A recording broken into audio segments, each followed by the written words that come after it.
it's Emma. Today I have a review on We Were Liars by E. Lockhart. I read this back in December, so my memory might be a little fuzzy, but I did take notes, so I will read from those and hopefully I don't forget anything.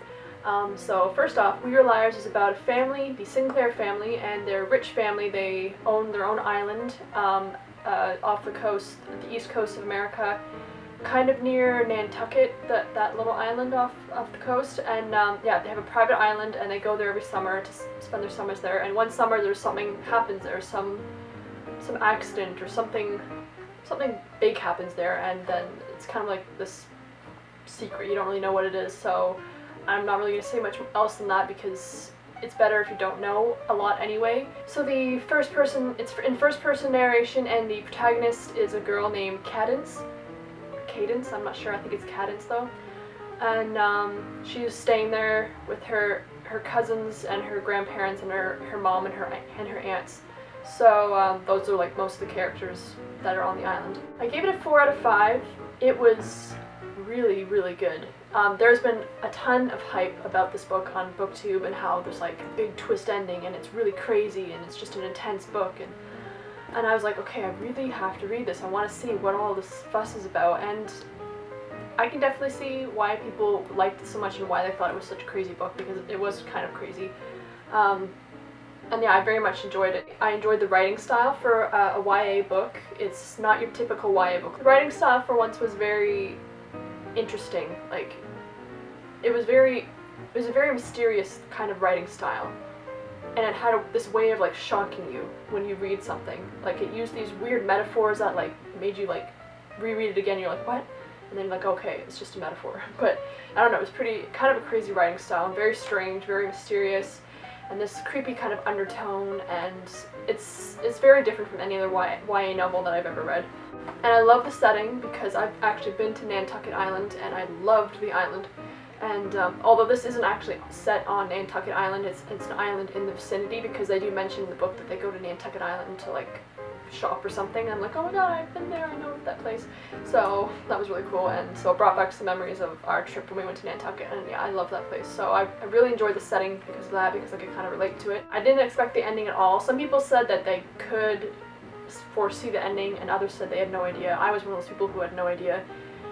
And I think it was mostly because I didn't want to figure it out. I just kind of, the first time around, well, it's the only time I've actually read it, but I have a feeling I'll probably read it again. But yeah, the first time I wanted to read it, just kind of enjoy the ride, just go along with it and let it play out and see what it is. I didn't want to figure anything out or try and look into it too much, because this is one thing I don't like.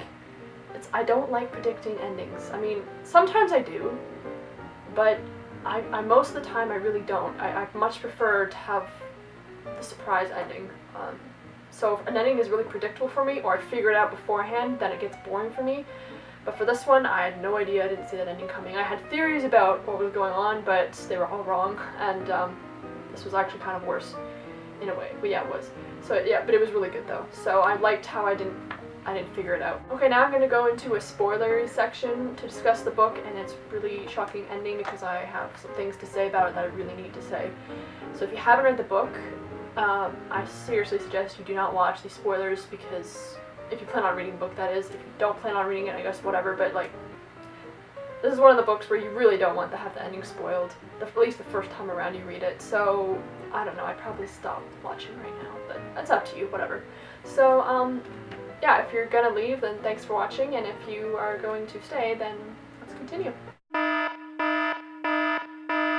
Okay, so as I said earlier, I didn't see that ending coming at all. I didn't predict it in any way. I had theories about it. I think one of the main reasons why I didn't see that ending coming was because of the title, We Were Liars. I don't know. I'm still not able to connect the title to what happened. Yeah, the title in that regard, at least for me, was kind of misleading, because it didn't, I don't know, my theory for the ending, I was trying to relate it to the title, but in I guess some weird way, it doesn't actually connect to the story. I don't know. If you can explain the title better, then please do, but I'm still kind of confused as to like We Were Liars, where the liar part comes in.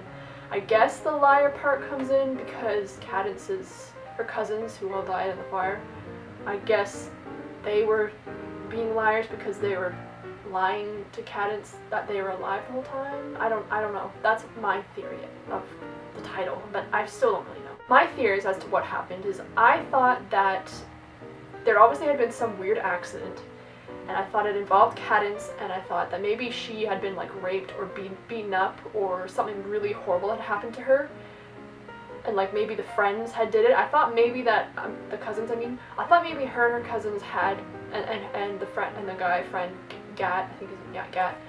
I thought maybe all four of them had maybe tried to do something like, I don't know, maybe they were trying to do a dare or like some weird, I don't know, ritual thing gone wrong. I don't know why I said ritual, but like just something. I thought maybe they set out to do something on the island that was like really bad, and I guess in the way they did, but I thought maybe that it went really wrong and Cadence got in an accident and she was hurt so bad that she couldn't even remember the things. So then afterwards it was kind of like we were all trying to help her remember it, but I didn't see, but like in a way that is what it was, but I did not foresee them all being dead though. So that was kind of a real shocker. And I just have to say though, for the actual ending itself, Cadence is so stupid. Like, my god, like, okay, fires for me, I think that's like probably one of the worst ways to die. I don't know, I have this kind of sort of a fear of like fires, I guess, like being trapped in one or being too close to one or having something catch on fire. So when I read that that's what the ending was and that they had been trapped in the house, when it caught fire, I was like that really affected me because I was like, oh my god, like I can't even imagine. And then the dogs too. I'm a dog person. I love dogs, and the fact that the dogs were also in the house was like, oh my god, like just it was horrible. So the ending itself, the whole the house on fire thing, that was just crazy. I was like, oh my god, I didn't see that coming at all. And I just have to say, like, what an idiot. Like, how stupid could you be, though? I mean, I get what they were doing, that they wanted to burn the house down to defy their, you know, their privileged family and be like, hey, you know, stop being so materialistic and, you know, stop, be a family, be closer. We're gonna burn down this damn house that you keep fighting over. Like, I get that. That was, if it had been successful, that would have been, I think, a very rebellious gesture, and I think it would have worked. And in a way, it did work because they ended up dying, so the family did become closer, but it wasn't in the way that they had planned. So, I mean, I don't think they were dumb for trying to do it in the first place. I had no problem with that itself. I'm like, okay, whatever, that's cool. I mean, I can see why they want to do that, but if you're gonna do something like that, like, oh my god, plan it out. Like, if I was involved in something like that, I would be super conscious of, like, having nobody get in danger, and I'd be super aware of what was going on and where everybody was. I'd plan it out to, like, down to the second. I don't know. I'd be like, okay, I'd say either, like, okay, Gat, you go in first, you put your stuff out, then come back out, then you go in, you'd put your gas in there, then you come back. Not all of us go in at the same time, and then Cadence just sets that on fire. Like, what the hell was she thinking? Like, it was so avoidable to me. I was just like, when I read it, I was shocked and sad and depressed and like, oh my god, this is tragic. Then another part of me was like, wow, you are like a fucking idiot. I can't believe you just did that. Like, if I was in her situation, the last thing that would have occurred to me after putting gasoline down was, first of all, you're still in the house. Like, Cadence, she was still in the house and she decided to set fire to it. Secondly, she had no idea where the other people were, where her cousins were.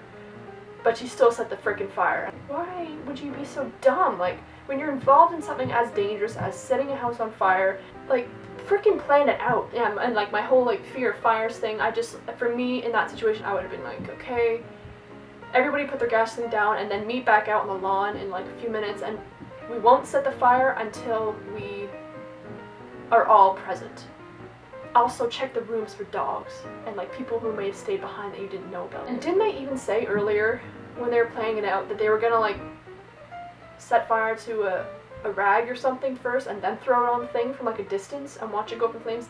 I haven't, like I said, I read it back in December and I'm doing this review now. I should have done it early, but I can't really remember, but I kind of remember there was a part where they said that. I'm like, why did they do that then? Instead of being in the house and then setting it on fire while they were still in the house. Why didn't they actually go outside, meet on the lawn, set the rag thing on fire like they had said they were going to do, and then throw it on so that they were out of the house? Is that my imagination? I'm pretty sure there was a part in here that they said that, so I don't get why the hell they didn't do that. So yeah, the ending was really sad, but it also made me really pissed off just because of that whole safety issue. and it almost kind of made me cry because I like how E. Lockhart, she lets you get to know the characters throughout the whole book, even though they're ghosts or whatever.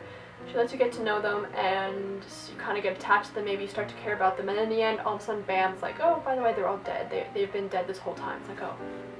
So that kind of made me sad, but also just I'm thinking about Cadence and herself when she finally remembers and she realizes what's happened. Like, I don't know how I'd be able to live with myself for that, and her whole family, how they knew the whole time, but they didn't want to tell her, they were trying to let her figure it out on her own, and how, like, devastated they all must be, and the aunts too, like, their kids are now dead, and then Gat's dad, Gat wasn't even related to the family, he was just a friend that his dad let go visit in summer. Like, how sad his dad must feel, or was it his uncle? I don't know, I forget. And then of course afterwards, after I finished the book, I did realize, of course, thinking back over it, that there were clues that, as to what was really going on, that the three of them had died. Can you think about her little cousin Taft or something, or Tuft, I forget his name, but one of the cousins who calls her and says, like, oh, the house is haunted, I don't want to stay in there, there's ghosts or something. I should have picked that up and been like, oh, that's a, you know, that's kind of a hint. So, and there was tons of other stuff now that I think about it. So, but I'm glad I didn't figure it out the first time around, because I do like being surprised, and I was definitely surprised. I was definitely shocked when I read it. In fact, I was kind of horrified when I read it. I was like, oh my god. So yeah, it was a very effective, intense book, and crazy ending, but now looking back, there are clues and hints, and so I probably will reread it at some point. I'm gonna wait for a little while though, and then reread it and try and see if I can pick up on all the clues that I missed, because I'm sure, like, I know there's a bunch of them in here that I thought about afterwards. I'm like, oh yeah, that kind of was obvious, but and also subtle. So one thing I did like though also was the fairy tale things that were mixed in here, and the weird fairy tale stories. I thought those were kind of, I don't know, it was just a really creative, unique writing style that I'd never really read before. Especially for a YA novel, it was surprisingly very well written. And yeah, the first person perspective, I liked the way it was handled in this book, because I find first person perspective, for me, it's very hard for me to even write it, but also to read it. Like, I don't know, you have to be really, really good at first person perspective to not piss off your reader. And this one, I felt that it accomplished that. So that is my spoilery discussion review on We Were Liars by E. Lockhart, and I hope you enjoyed. Please let me know what you think below, and thank you for watching.